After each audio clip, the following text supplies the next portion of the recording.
Welcome back to the Whispering Library. Tonight, we delve into the shadows of modern policing, where cold data meets raw human terror. A woman seeks safety, a system offers a calculated prediction, and the outcome is a tragedy that burns far beyond the physical flames. This is the story of Sarah, a name you won't find in headlines, but whose fate forces us to confront the unsettling possibility that the tools designed to protect us might contain a deadly flaw, whispering promises of safety while hiding a fatal glitch. Part 1. The medium threat. The air in the precinct lobby hung heavy and stale, a familiar cocktail of disinfectant and quiet desperation. Sarah clutched her purse, her knuckles white. Outside, the late afternoon sun cast long, indifferent shadows across the manicured lawns of Oakhaven, a town that prided itself on being idyllic safe. But safety felt like a distant country to Sarah Gable. Weeks of escalating threats, coded warnings, the chilling sense of being watched. It had culminated this morning. Mark hadn't laid a hand on her yet. Not exactly, but the way Head raised it, the look in his eyes, the carefully constructed wall of denial Shed built around herself had finally crumbled. She was scared, truly, bone-deep scared. Shed found the Oakhaven Police Department's Family Services Unit after a frantic online search. They had brochures, kind words, and a process. The process involved a lot of questions, a lot of typing into a computer system. Officer Ben Miller, earnest but tired, guided her through it. 35 questions, he said, fed into something called DomeSafe, a sophisticated algorithm designed to predict the likelihood of future violence. It would help them determine what level of protection she needed. Just answer as accurately as you can, Ms. Gable, Miller had said, his voice kind but weary. The system uses your input to calculate a risk score. It's designed to be objective. She nodded, forcing herself to breathe steadily. She spoke of the history, the years of control that had slowly tightened like a noose. She described Mark's volatile temper, the smashed phone, the slashed tires, incidents she hadn't reported at the time, fearing reprisal, fearing not being believed. She detailed the recent shift, the escalation since Shed finally told him it was over, the sense of his presence looming even when he wasn't there. She told him about the key. "He still has a copy?" Miller asked, his fingers pausing over the keyboard. "Yes," Sarah confirmed, her voice barely a whisper. "He refused to give it back. He said he always needed a way to check on his property." Her home, where she now lived alone with their 3 youngest children, was still, in his mind, his property. The thought sent a fresh wave of fear through her. She recounted the incident that morning, the argument about the children's school, his sudden fury, the hand raised, stopping just short of striking her. "He looked like he hated me," she finished, wrapping her arms around herself. "I've never seen him look like that before. Not that intense." Miller typed for a while longer, the only sound in the small room, the click-clack of the keys. He asked follow-up questions based on the system's prompts. Was he using substances? Did he have access to weapons? Had she tried leaving before? She answered truthfully, meticulously, reliving the nightmare with each question. Finally, he stopped. He looked at the screen, his brow furrowed slightly, then smoothed into a practiced, neutral expression. "Okay, Ms. Gable, the system has processed your information." He paused, checking the result again. "Based on the DomeSafe assessment, your risk level is classified as medium." Medium. The word felt distant, unreal. It didn't match the frantic beat of her heart, the tremor in her hands. Medium, she echoed, the fear still a cold knot in her stomach. What exactly does medium mean? It means, Miller explained, leaning back slightly, that while there's a recognized threat, it's not deemed immediately critical or high probability based on the data points the algorithm identified. It's above negligible or low, obviously indicating a situation that requires attention, but below high or extreme, which would flag it for immediate, intensive police intervention. He shuffled some papers. The protocol for a medium risk assessment is that your case is logged in our system and a follow-up is scheduled. An officer will reach out to you within 30 days to check in and update the assessment if necessary. 30 days. The words felt like stones dropping into a deep well. 30 days? She asked, the disbelief plain in her voice. What if something happens before then? MS. Gable, I understand your concern, Miller said, his tone sympathetic but firm. But we have protocols based on risk assessment. A medium score doesn't trigger daily check-ins or round-the-clock surveillance. Your case is important, but we have many others, including high and extreme risk cases that require immediate resources. He pushed a pamphlet across the desk. We strongly recommend you explore getting a restraining order through the courts. That provides legal protection, prevents him from contacting you or coming near the house. That's your best immediate step. She left the precinct with a case number, a pamphlet detailing the steps for a restraining order, and the single, inadequate word echoing in her mind, medium. It sounded so contained, so manageable. The raw terror she felt didn't feel medium. It felt overwhelming. Her next stop was the courthouse, a grand, imposing building downtown. She navigated the confusing corridors, found the domestic relations court, and filed the necessary paperwork. Days later, she stood before Judge Anya Sharma, a woman known for her sharp intellect and adherence to legal precedent. Sarah presented her case, referencing the police report and the dome-safe assessment. She spoke of her fear, of Mark's continued access via the key, of her desperate need for legal separation, for the simple peace of mind that changing her locks could bring without the fear of him walking back into their lives. Judge Sharma listened patiently, her gaze intense, her fingers occasionally tapping on the bench. She reviewed the documents, her gaze flicking between Sarah, the police report, and the dome-safe assessment result prominently displayed. Risk level, medium. MS. Gable, the judge said, her voice measured but firm, while I commend you for seeking assistance and taking these steps, the threshold for a full restraining order in this state requires a demonstration of imminent and serious danger. Not just a possibility, but a demonstrable, credible threat that requires immediate legal intervention to ensure safety. She gestured to the report. The police assessment, based on their dome-safe algorithm, indicates a medium risk. This suggests that while a threat exists, it is not currently assessed by law enforcement as being at the highest level of immediacy or severity.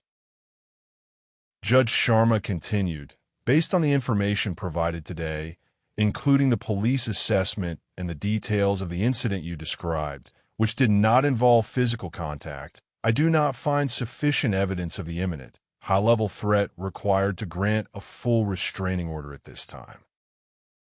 The law requires a high bar for restricting an individual's movements and contact.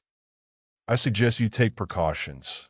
Yes, changing your locks is advisable if he has a key. Perhaps stay with family or friends and meticulously document any further incidents. If the situation escalates, you should immediately file another report and petition the court again. Denied. Sarah walked out into the bright sunlight, feeling colder than she had inside the courtroom. Medium risk. Not enough. The system had spoken. Twice. 3 weeks later, just shy of the 30-day mark for her police follow-up, the sirens wailed through the quiet streets of Oak Haven. Flames licked at the roof of Sarah Gable's small house on Elm Street, dark smoke billowing into the twilight sky, visible for blocks. Neighbors spilled out onto their lawns, faces pale with horror, watching the inferno consume the familiar house. Firefighters battled the blaze, but it was a losing fight against the rapidly spreading flames. Mark Gable was there, outside the cordon, coughing in the smoke, his face streaked with soot, seemingly distraught, answering questions from arriving officers. Sarah's children, pulled to safety earlier that evening by their grandmother, who had been visiting, stood huddled together on a neighbor's lawn, watching the destruction with wide, traumatized eyes. But Sarah didn't make it out. Her body was found hours later in the back bedroom, overcome by smoke, huddled near a window she couldn't open. Initial reports were confused, tragic. An accidental fire? Faulty wiring? A terrible accident? But then, whispers started among the first responders. The back door hadn't been forced. Mark still had a key. And her 11-year-old son, Noah, numb with shock and grief, reportedly told a firefighter something about his dad and the fire starting. Words lost in the chaos and trauma, but chilling nonetheless. Mark was quickly detained, questioned intensely. The official story began to solidify, pieced together from forensic evidence and initial statements. A domestic dispute turned deadly, an accelerant detected, the house deliberately set ablaze. A horrific crime perpetrated by the man Sarah had sought protection from. But for some, including the first officers on the scene and the detectives assigned to the case, the simple narrative of a brutal crime didn't fit neatly. Sarah had gone to the police. She had sought protection. She had been assessed by the cutting-edge system, medium risk, and now she was dead. The question hung heavy in the smoky air above Oak Haven, a dark stain against the town's self-proclaimed safety. How could the system designed to protect her have failed so completely? Was it just a terrible miscalculation, or was something more fundamentally wrong? Part 2. The seeds of doubt. Detective Ray Maxwell wasn't new to Oak Haven, or to its darker side. Had seen domestic cases before, tragic, messy affairs that left deep scars on families and the community. But the Gable case, it gnawed at him in a way others hadn't. Not just the sheer brutality of it, the horror of the fire deliberately set, the image of Sarah trapped inside, but the paperwork. Sarah Gable's file sat on his desk in the Major Crimes Unit. The crisp white pages a stark, clinical contrast to the charred ruins of her home. Break time equals 0. 3S// and on page 3, underlined and read by some unknown hand, was the dome-safe assessment result. Medium. He tapped the report with his pen, the sound sharp in the quiet office. Medium. Head read Officer Miller's initial interview notes, the careful documentation of Sarah's fear, her account of the threats, the detail about the lingering key. Had spoken briefly to Sarah's cousin, Clara, her voice tight with grief and barely suppressed fury. She was terrified, Detective, Clara had said, her words clipped, absolutely terrified. She told us about the police system, this dome-safe thing. So they told her medium risk. Medium? Look what happened.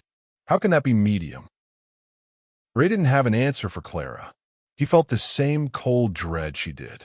Had spoken to Sarah's mother, a frail woman whose eyes held an ancient sorrow. And the boy, no, Ray hadn't interviewed him directly yet, couldn't bring himself to put the child through more trauma, but the reports of his fragmented, choked-out words about his father and the fire were damning. Mark Gable was clearly the perpetrator. That much wasn't in doubt, even as his defense team began positioning the fire as a terrible accident during heated argument, downplaying the alleged arson. What bothered Ray, what kept him staring at the word medium on the page, wasn't the perpetrator. It was the classification. Everything about the case screamed high risk, extreme risk. The history of control, the specific threats, the refusal to leave her alone, the access to her home via that key, the sudden, reported escalation. How could a system designed to flag danger miss something this obvious, this fundamentally threatening? Had heard about DomeSafe. It was the new pride of the Oak Haven PD, pushed by the chief, funded by a significant grant for technological advancement in policing. An algorithm, they said, objective, data-driven, free from human bias, a shining example of modern, efficient law enforcement. It was supposed to make decisions clearer, resource allocation more efficient, protect the vulnerable based on science. But staring at Sarah Gable's file, seeing the tragic outcome, Ray felt a cold, creeping doubt that had nothing to do with the perpetrator. The doubt was about the tool itself. He decided to dig deeper, not into Mark Gable's motives or actions. That was a separate, ongoing investigation, but into the system that had classified Sarah Gable's threat level as merely medium. It started small, a few casual questions to Officer Miller. Miller was defensive, almost robotic in his responses, reciting the official line about the algorithm's complexity and reliability. It's a sophisticated system, Detective Miller insisted, avoiding eye contact. It factors in dozens of variables based on peer-reviewed research. It's statistically validated against historical data. My role is just to input the victim's responses accurately. Statistically validated, Ray muttered to himself, flipping through the file again. She's dead, Miller. Does that factor into the validation? Or is that just an outlier the stats ignore? Miller shifted uncomfortably. Detective, I just do my job. I ask the questions. The system provides the assessment. It's not perfect, but it's better than guessing. Is it? Ray asked, the question hanging in the air. His questions, however casually tried to make them, quickly got noticed. They led him, predictably, to Captain Frank Evans, the officer in charge of implementing DomeSafe across the department, its most vocal champion. Evans was a man who valued order, efficiency, and quantifiable results. He saw Ray's inquiries as a direct challenge to his success. Maxwell, my door is always open, Evans said, his voice smooth but with an underlying steel. But I hear you're asking questions about DomeSafe. Frankly, it's a distraction from the murder investigation. Focus on putting Gable away. That's your priority. Captain, I am focused on the case, Ray replied, keeping his tone level. And part of that is understanding why someone who sought our help, who expressed clear fear, was assessed as medium risk and ended up dead. It impacts potential systemic failures. It impacts public trust. The algorithm is a tool. Maxwell, Evans said, leaning back in his chair, his fingers steepled. A vital one. It helps us manage overwhelming caseloads. You can't expect perfection. Domestic violence is complex. We rely on the tool, yes, but it's just that. A tool, not a crystal ball. Sarah Gable's death was a tragedy, a failure of the perpetrator, not the system. But what if the tool is flawed? Ray pressed. What if it has blind spots that we're not seeing because we're relying on it too much? Evans's smile didn't reach his eyes. The system was developed by experts. It's undergone rigorous testing. There will always be outliers. You're chasing shadows, Maxwell. Focus on the job you're assigned. But Ray couldn't let it go. He felt the first stirrings of a different kind of investigation forming in his mind. Not a simple murder case, but an inquiry into a systemic failure, a technological black box, and the human cost of misplaced trust. A hidden truth buried not in the ashes of Sarah's home, but in the code of an algorithm and the policies of his own department. The seeds of doubt had taken root, and they were beginning to grow into a consuming obsession. Part 3. The deepening mystery Ray's informal inquiries quickly solidified into a parallel investigation, operating just outside the official channels, fueled by a growing sense of unease and responsibility. His questions about DomeSafe were met with increasing resistance from within the department. Access to the system's technical documentation was denied. Internal reports on the algorithm's performance were deemed confidential, requiring levels of authorization Ray couldn't get. He felt the subtle chill of being subtly sidelined, the air in the squad room shifting around him. Conversations stopped when he approached. Files he needed for other cases seemed to disappear temporarily. "You're making waves?" Ray, his partner, Detective Maria Rossi, warned him one evening, leaning against his desk. She wasn't unsympathetic to Sarah Gable's fate, but she was pragmatic, focused on the tangible work of catching criminals. "Captain Evans isn't happy. He thinks you're undermining the department, the chief, his pet project." "Someone needs to ask the questions, Maria," Ray replied, rubbing his tired eyes. He had stacks of old case files spread across his desk, looking for patterns. This isn't just about one woman. If this algorithm missed the warning signs for Sarah Gable, who else is it missing?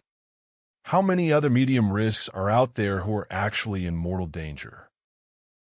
He started pulling old case files from before DomeSafe was fully implemented, comparing them to newer ones. It was painstaking, tedious work. He wasn't just looking for outcomes, but for the details in the initial reports, the specific fears expressed by victims, the history of the perpetrator's behavior. He was trying to reverse engineer the human assessment process that DomeSafe had replaced to see if he could identify what experienced officers would have flagged as high risk and how that aligned or failed to align with the algorithm's output. He found other anomalies. Cases where women classified as low risk by DomeSafe had subsequently been severely assaulted, sometimes within days of their assessment. Cases where medium risk individuals had suffered broken bones, stalking, or worse. Their numbers weren't statistically significant enough, perhaps, to raise red flags in a high-level performance review. But seen together, documented in star police reports, they formed a deeply disturbing pattern of underestimation. "It's like it smooths out the jagged edges," Ray mused at DR. Evelyn Reed, the data ethicist, had contacted at the local university. He was sitting in her cluttered office, surrounded by books and whiteboards covered in complex diagrams. DR. Reed was sharp, articulate, and immediately grasped the gravity of his concerns. "That's a common problem with these predictive models, Detective," she explained, pushing her glasses up her nose. "They're designed to find the most common pathways, the statistically probable outcomes based on past data. But outlier cases, situations with unique combinations of factors, or sudden, atypical escalations can be challenging for them to identify accurately. If the training data didn't have enough examples of, say, perpetrators who use keys to access homes and then commit violent acts, the algorithm might not give that specific factor sufficient weight. Sarah Gable's ex still having a key was a huge factor in her fear, Ray said, remembering her interview with Miller. She talked about it specifically. And how was that documented in the DomeSafe input? Dr. Reed asked. Was there a specific question just about access to property, or was it part of a broader category about control or intimidation? The way the questions are structured and how the answers are coded profoundly impacts the data the algorithm receives and how it processes it. They talk for hours. Dr. Reed explained concepts like feature weighting, algorithmic bias, and the dangers of overfitting a model to past data, making it less effective at predicting future, slightly different scenarios. She showed him studies on how risk assessment tools in other fields, like criminal justice for recidivism, have been found to exhibit racial or socioeconomic biases based on the historical data they were trained on. The company that built DomeSafe, Secure Path Solutions, Dr. Reed said, pulling up their website. They market heavily on efficiency and objectivity. But they are notoriously private about their methodology and their training data. They've refused independent audits. That's a massive red flag, detective. If you can't audit the system, you can't verify its claims of objectivity or identify potential biases or blind spots. Ray felt a new layer added to the mystery.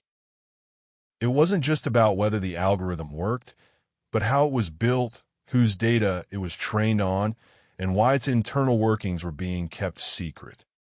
Was it just protecting proprietary information or hiding potential flaws? He started looking into Secure Path Solutions, into their history, their key personnel. He hit dead ends. The company was a corporate fortress. He needed an inside perspective. He needed someone who knew how DomeSafe was built, someone willing to talk. This led him down a rabbit hole of online forums, professional networking sites, and hush phone calls. He was looking for disgruntled former employees, engineers, or data analysts who might have left Secure Path disillusioned or on bad terms. It was a long shot, a shot in the dark, and it felt increasingly dangerous. He had the sense he was being watched, his online activity monitored. Captain Evans's subtle pressure had intensified, becoming more overt warnings from colleagues about jeopardizing his career. He received an anonymous email one morning. Just a single line. Ask about Project Nightingale and weighting adjustments. DC. Project Nightingale. Weighting adjustments. DC. David Chun. The name from Dr. Reed's earlier searches, an analyst who had worked at Secure Path during the development of DomeSafe, who had left abruptly. This was the lead he needed. Finding David Chun, convincing him to talk, was his next, and potentially most critical, step into the heart of the deepening mystery. The pressure was building, the distrust pervasive, and the sense of dread settling deep in his bones. He knew he was close to something that went far beyond Sarah Gable's tragic death, something that spoke to the chilling fallibility of trusting our safety to a mathematical equation. Part 4. The turning point. Finding David Chun was like chasing a ghost. Had left Secure Path Solutions 2 years ago and seemed to have actively scrubbed his online presence. Ray used old-school detective work, tracing previous addresses, contacting former colleagues who were willing to speak off the record, following a faint trail that led him across state lines. He finally located Chun living in a small, unassuming town outside of Portland, Oregon, working a quiet, non-tech job. Ray approached him cautiously, identifying himself as a detective from Oakhaven investigating a domestic violence case connected to the DomeSafe system. Chun was initially wary, his eyes darting nervously. Had clearly been trying to disappear. "I don't want any trouble," Chun said, his voice low. They were sitting in a quiet corner booth of a nearly empty diner, the rain drumming against the window. "Mr. Chun, a woman is dead," Ray said, his gaze steady. "Sarah Gable. She was classified as medium risk by DomeSafe just weeks before she was killed by her ex-partner. I have reason to believe there might be issues with how the system assesses risk. Specifically, I was told to ask about Project Nightingale and weighting adjustments." Chun flinched visibly at the mention of Project Nightingale. He looked down at his hands, rubbing his palms against the worn Formica tabletop. A long silence hung between them, punctuated only by the rain and the distant clatter of dishes. Project Nightingale was the code name for the final phase of DomeSafe development, Chin finally said, his voice barely audible, where we fine-tuned the algorithm based on pilot data. "And the weighting adjustments?" Ray prompted gently. Chin sighed, a sound heavy with regret and exhaustion. "That's where things got difficult. The initial models, based on the raw data, were flagging a significant number of cases as high or extreme risk. More than the Oakhaven PD felt they had the resources to manage. There was pressure from the client, the department, to reduce the number of high-risk classifications, to make the system more efficient in terms of resource allocation." Ray felt a cold dread settle in his stomach. They wanted the algorithm to produce fewer high-risk results? Not explicitly in those words, Chin clarified quickly, looking up, his eyes troubled. It was framed as optimizing resource allocation and reducing false positives, cases flag high that didn't result in severe violence. But the effect was the same. We were asked to adjust the weighting of certain features to lower the overall risk scores generated by the algorithm. "Which features?" Ray asked, leaning forward. "Several," Chun said, but two were particularly contentious among the development team. Prior access to victims' property, things like having keys, alarm codes, and recent, rapid escalation of threats or behavior. We, the data analysts on the ground, argued those should be weighted heavily. They indicate a significant immediate threat. "And how were they weighted in the final version?" Ray asked, his voice tight. Chun hesitated, running a hand through his thinning hair. "Lowered. Significantly. Prior access was bundled into a broader control category, its specific danger diluted. Recent escalation was averaged out against the historical data, so a sudden spike didn't necessarily trigger a high score if the overall history was less severe. We warned them. We showed the models where these adjustments led to a higher likelihood of underestimating risk in specific dangerous scenarios. They overruled us." Ray sat back, the pieces clicking into place with horrifying clarity. Sarah Gable's case. The key marks still possessed. The sudden, recent escalation of his threats that had sent her to the police. Two critical factors, flagged by Sarah herself, recognized by Officer Miller, but potentially downplayed, smoothed out, given insufficient weight by the very algorithm designed to assess her danger. "So the algorithm didn't just make a mistake," Ray said, his voice barely a whisper. "It was designed in a way that could potentially classify someone like Sarah Gable with those specific risk factors as medium risk, even when the human instinct, or a different weighting, would have flagged her as high or extreme. That's That's our professional opinion. Yes, Chun confirmed, looking utterly defeated. We believe the final weighting adjustments prioritized resource management over accurately identifying the most vulnerable individuals. It created blind spots for certain dangerous combinations of factors. Project Nightingale. It felt less about finding the highest risk and more about hitting a target number of high-risk cases the department felt they could handle. The revelation was like a physical blow.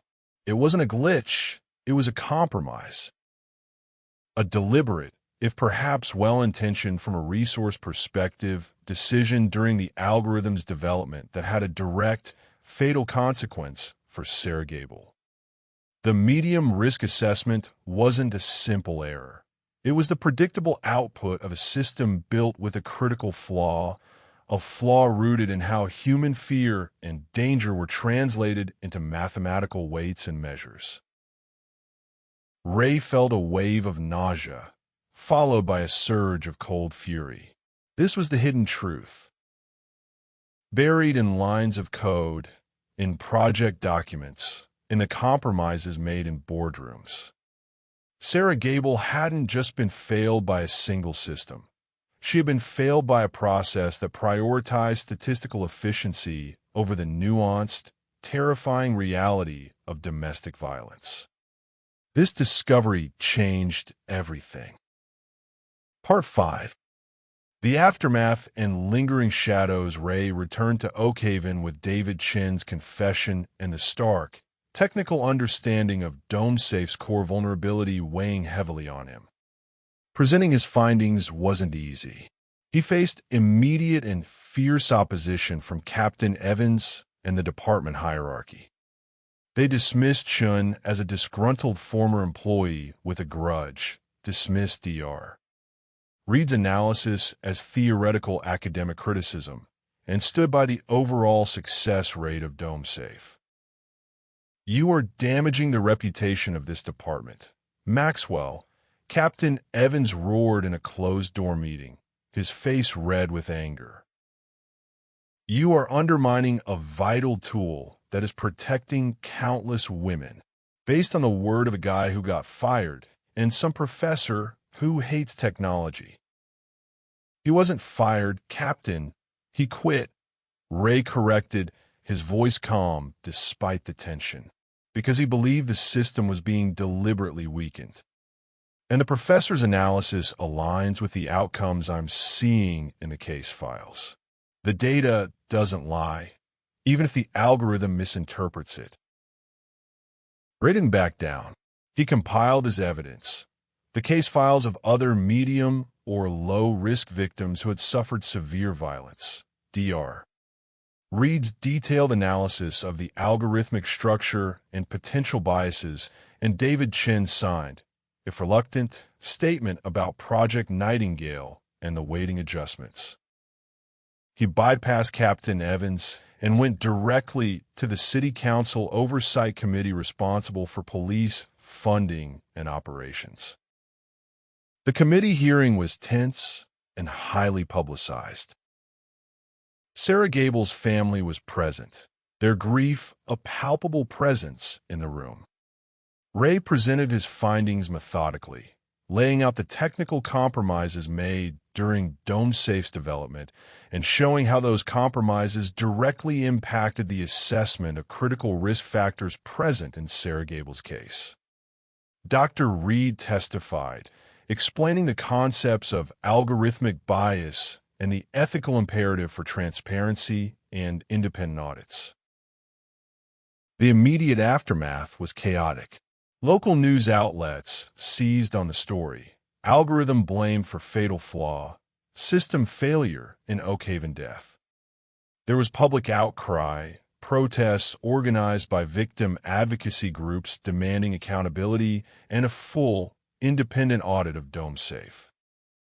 Sarah Gable's cousin, Clara, became a vocal advocate, her grief channeled into a fierce determination to prevent other families from suffering the same fate. The Oakhaven Police Department, under intense public pressure and scrutiny from the city council, reluctantly agreed to an external review of DomeSafe, though they fought hard to control its scope and who conducted it. Secure Path Solutions issued carefully worded press releases, defending their algorithm, but announcing they would be implementing updates to their weighting protocols based on ongoing research and client feedback. Mark Gable's trial was a separate, grim affair. Ray testified about the murder investigation, presenting the forensic evidence and witness testimony. The DomeSafe algorithm and its medium risk assessment weren't central to the prosecution's case against Gable. His actions were what put him in court. However, the defense briefly tried to introduce the algorithm's assessment as a mitigating factor, arguing that even law enforcement didn't perceive Gable as a high threat, a tactic quickly shut down by the judge as irrelevant to the defendant's guilt. Gable was convicted of murder and arson, sentenced to life in prison. While Gable's conviction brought a measure of justice for Sarah's death, it didn't resolve the deeper issues Ray had uncovered. The external review of DomeSafe, while identifying some of the weighting issues Ray and Chun had highlighted, was criticized by Dr. Reed and others as not going far enough, lacking full transparency into the training data and original development decisions. DomeSafe wasn't abandoned. The negligible category was indeed removed, and some weighting adjustments were made, reportedly increasing the emphasis on factors like access to property and recent escalation. The department continued to use it, arguing it was still a valuable tool, albeit one that required human oversight. Ray Maxwell remained a detective, but he was marked by the experience. He was respected by some for his tenacity, resented by others for challenging the system. He saw the changes to DomeSafe, the slightly different risk scores in subsequent cases, but he carried the weight of knowing the compromises that had been made, the blind spots that might still exist. He understood that an algorithm, no matter how sophisticated, was built by humans, with human assumptions and limitations coded into its very core. The wound of the case lingered, a constant, low-grade ache. It wasn't just a memory of Sarah Gable, a woman failed by the system she turned to for help. It was the chilling realization that in our rush towards technological solutions, towards the promise of objective, efficient protection, we might be embedding hidden dangers, creating systems that fail in ways we don't understand until it's tragically too late. The true, unsettling truth was that while one perpetrator was behind bars, the potential for systemic failure, the lingering shadows of algorithmic bias and misplaced trust still existed, a silent threat in the digital systems designed to keep the community safe. And Ray knew, with a certainty that chilled him to the bone, that Sarah Gable might not be the last victim of the glitch in The Guardian.